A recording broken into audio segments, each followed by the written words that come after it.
Salah satu indikator laju inflasi menunjukkan peningkatan harga lebih moderat dari perkiraan. Indeks harga pengeluaran konsumsi pribadi atau PCE meningkat 2,4% secara tahunan, lebih rendah dibandingkan estimasi sebesar 2,5%. Ini masih di atas target Bank Sentral Amerika Serikat atau Federal Reserve sebesar 2%.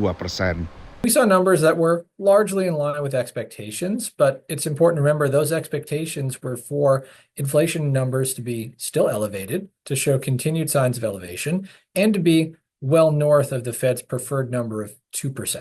And we're not even where things round to 2%. We round to 3%, and we see some signs of those numbers beginning to increase and tick up in speed. Tanpa menyertakan pangan dan energi, dua kebutuhan yang harganya memiliki volatilitas tinggi, peningkatan PCE inti berada pada angka 2,8%. Dua indikator utama laju inflasi yang telah terbit sebelumnya juga menunjukkan peningkatan signifikan setelah kurang lebih setahun ini turun secara teratur. Indeks harga konsumen atau CPI menunjukkan peningkatan harga secara tahunan dari 2,6% ke 2,7%. Sementara indeks harga produsen yang memantau harga di tingkat grosir meningkat ke 3% setelah sebelumnya berada pada angka 2,6%.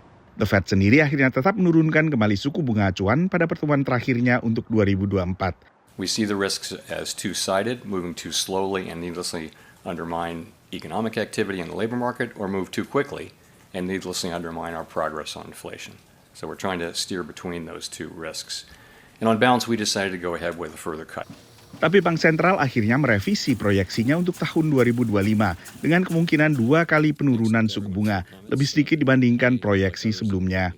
I think the Fed's trying to tell you that we're in an environment, I think growth's pretty good.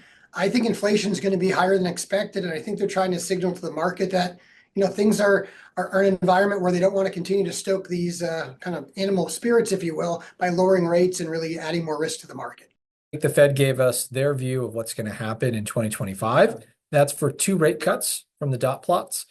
That used to be 4. I think the Fed is signaling very strongly to us that data dependency means really paying attention to inflation. We had thought the shift had been made just to the jobs market. The Fed had been vocal about that. But now we hear Fed Governor Hammack making very clear that this could also be an inflation story for 2025. So data dependency really is the Fed paying attention to everything all at once. Dalam iklim usaha dengan suku bunga tinggi, penciptaan lapangan kerja belakangan terus tertekan. Dari Washington DC, Nova Purwadi dan tim VOA.